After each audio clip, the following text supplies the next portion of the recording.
Hello मेरे प्यारे बच्चों, स्वागत है हमारे channel the experience of physics में। आज हम पढ़ने वाले हैं एक क्वांटम नंबर के बारे में जिसका नाम है आइसोस्पिन।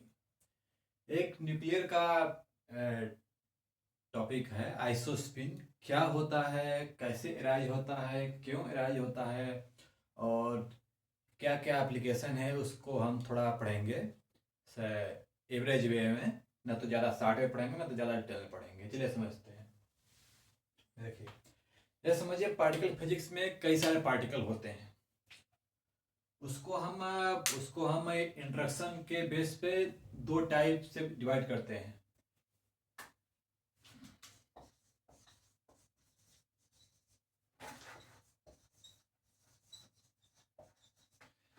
जो पार्टिकल होते हैं, जैसे हमारे नेचर में तीन या चार चार प्रकार के इंट्रैक्शन होते हैं। पहला देखिए,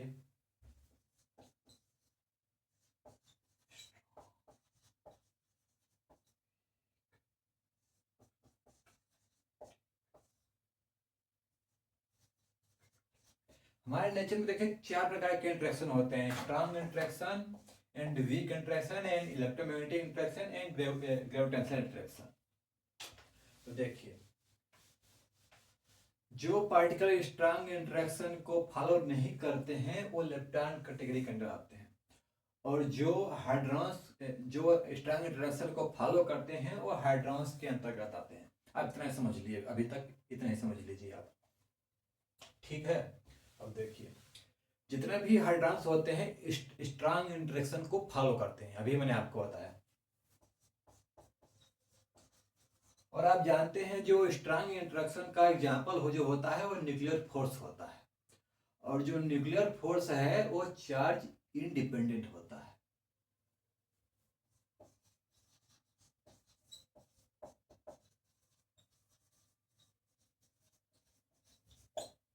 जो न्यूक्लियर फोर्स होता है चार्ज इंडिपेंडेंट होता है। तो इसका मतलब जितने भी हाइड्रॉन्स होते हैं वो स्ट्रांग इंट्रैक्शन को फॉलो करते हैं, बट स्ट्रांग इंट्रैक्शन जो होता है वो चार्ज इंडिपेंडेंट होता है। इसलिए कोई भी पार्टिकल है उसको हम चार्ज के बेस पे उसको आइडेंटिफाई नहीं कर सकते हैं। यहाँ तक क्लियर है? ठीक है। तो अगर हम उस पार्टिकल को चार्ज के बेस पे आइडेंटिफाई नहीं कर सकते हैं तो उसके लिए एक न्यू क्वांटम नंबर आया। क्या न्यू क्वांटम नंबर आया? उसका नाम है आइसोस्पिन। ठीक है, तो उसका नाम है आइसोस्पिन। आइसोस्पिन देखिए, आइसोस्पिन कंसेप्ट पहली बार अभी मैंने आपको बताया कि कैसे राइज होता है, कि इसलिए न्यू क्वांटम नंबर राइज हुआ। आइसोस्पिन का पहला फिर अब्यू हाइजेनबर्ग ने दिया था। ठीक है, अब आगे समझिए। हम जानते हैं कि जैसे अगर आपने अटॉमिक फिजिक्स से पढ़ा होगा, अगर ऑर्बिटल क्वांटम नंबर की वैल्यू 1 है तो उसकी इसको छोड़िए, चलिए दूसरे कंसेप्ट समझते हैं। जैसे आपने इसका जो आइसोस्पिन का सिंपल सा फार्मूला होता है किसी पार्टिकल का आइसोस्पिन ज्ञात करने के लिए, वो होता है 2i+1 इक्वल मल्टीप्लिसिटी।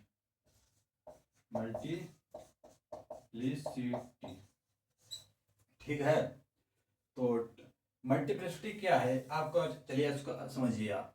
जैसे जो न्यूक्लियस में जो होते हैं हमारे प्रोटॉन होते हैं, न्यूट्रॉन होते हैं।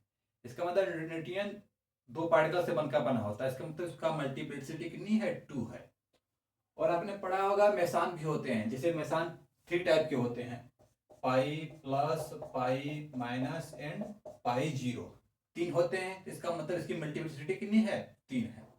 अब सबसे पहले समझते हैं प्रोटॉन न्यूट्रॉन की स्टार्टिंग समझते हैं। तो प्रोटॉन न्यूट्रॉन दो होते हैं मल्टीप्लेट, तो उसका 2i+1 इक्वल 2 कर देंगे। ठीक है, तो 1 उधर जाएगा तो 2 - 1 1 हो जाएगा, और जो 2i, तो i जो i की वैल्यू आ जाएगी 1/2 आ जाएगी। इसके लिए प्रोटॉन एंड न्यूट्रॉन के लिए जो आइसोस्पिन की वैल्यू आएगी प्रोटॉन न्यूट्रॉन के लिए 1/2 आएगी। आपने पढ़ा होगा एडाइक पोजीशन में ऑर्बिटल एंगुलर मोमेंटम की वैल्यू अगर L = 1 है, उसके करस्पॉन्डिंग जो उसका ml की वैल्यू जो आती है 1 0 - 1, उसी प्रकार आइसो स्पिन में भी अगर उसका एक कंसेप्ट आता है उसका थर्ड कंपोनेंट। अगर हमारी वैल्यू i इक्वल 1 है तो i3 की वैल्यू क्या आ जाएगी 1 माइनस 1 0 आ जाएगी। इसी प्रकार अगर i की वैल्यू 1/2 है तो i3 की जो वैल्यू आएगी 1/2 एंड माइनस 1/2 आएगी। और यहाँ पे देखिए मैंने आपको बता दिया कि जो आइसोस्पिन की वैल्यू जो आती है प्रोटॉन न्यूट्रॉन के लिए 1/2 आती है। बट इसको हम डिस्टिंग्विश कैसे करेंगे, उसके लिए हम थर्ड कंपोनेंट के बेस पे करते हैं। तो इसका क्या कहते हैं, प्रोटॉन का थर्ड कंपोनेंट जो होता है 1/2 होता है एंड माइनस 1/2 होता है। तो जो 1/2 होता है प्रोटॉन के लिए होता है, माइनस 1/2 जो होता है वो न्यूट्रॉन के लिए होता है। इस प्रकार हम इस प्रकार हम इसको डिस्टिंग्विश कर सकते हैं, क्योंकि स्ट्रांग जो फोर्स होता है चार्ज इंडिपेंडेंट होता है। यहाँ पे हम देख रहे हैं इसके ऊपर चार्ज होता है और इसके ऊपर चार्ज होता ही नहीं है। तो इसको डिस्टिंग्विश कैसे करें, उसके लिए हम आइसोस्पिन लाए। उसके लिए हमने निकाला कि आइसोस्पिन की वैल्यू 1 है, तो फिर इसका हमने थर्ड कंपोनेंट निकाला, इसका 1/2 आता है, माइनस 1/2 आता है। उसके लिए प्रोटॉन के लिए 1/2 होता है माइनस, और न्यूट्रॉन के लिए माइनस 1/2 होता है। ऐसे हम निकाल सकते हैं किसी पार्टिकल का आइसोस्पिन और उसको डिस्टिंग्विश कर सकते हैं।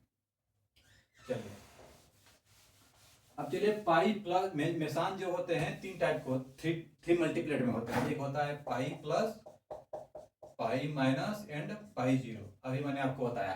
तो इसकी मल्टीप्लिसिटी कितनी हो गई, 3 हो गई। तो यहाँ पर रखेंगे 2i प्लस 1 इक्वल 3 में से 1 जाएगा तो 2 आ जाएगा, 2i इक्वल 2 आ जाएगा। तो i की वैल्यू कितनी आ जाएगी 1 आ जाएगी। तो जो पाई मेसान के लिए जो आइसोस्पिन की वैल्यू होती है पाई प्लस माइनस 0 के लिए 1 होती है। बट इसका अगर थर्ड कंपोनेंट निकालें तो अगर i इक्वल 1 है तो i3 क्या हो जाएगा 1 माइनस 1 0, 1 माइनस 1 0। तो पाई प्लस के लिए 1 हो जाएगा, पाई माइनस के लिए माइनस 1 हो जाएगा, और पाई जीरो के लिए 0 हो जाएगा, जो आइसोस्पिन का थर्ड कंपोनेंट है। ऐसे हम निकाल सकते हैं, ठीक है। और जो यहाँ पे देखिए जो आइसोस्पिन होता है वो वेक्टर के रूप में ऐड होता है। अगर हमारे पास वेक्टोरियल फॉर्म में, अगर इसको आप समझिए, अगर दो आइसोस्पिन है, अगर उसको हमें ऐड करना है तो उसका अगर i1 पहले का है तो i2 पहले का है, तो i1 माइनस 2 से i1 प्लस i2। और अगर थर्ड कंपोनेंट है तो उसका i1 प्लस i2 एल्जेब्रिकली होता है। मतलब आइसोस्पिन जो होता है वेक्टोरियल फॉर्म में होता है, बट उसका जो थर्ड कंपोनेंट होता है वो एल्जेब्रिकल फॉर्म में सिंपल सा ऐड होता है, ठीक है। देखिए मैंने आपको मैंने मेसान के बारे में बताया और क्या कहते हैं प्रोटॉन न्यूट्रॉन के बारे में बताया। चलिए देखते हैं एक हमारा पार्टिकल होता है वो क्या होता है सिग्मा, सिग्मा प्लस माइनस 0। ये थ्री मल्टीप्लेट में बना होता है।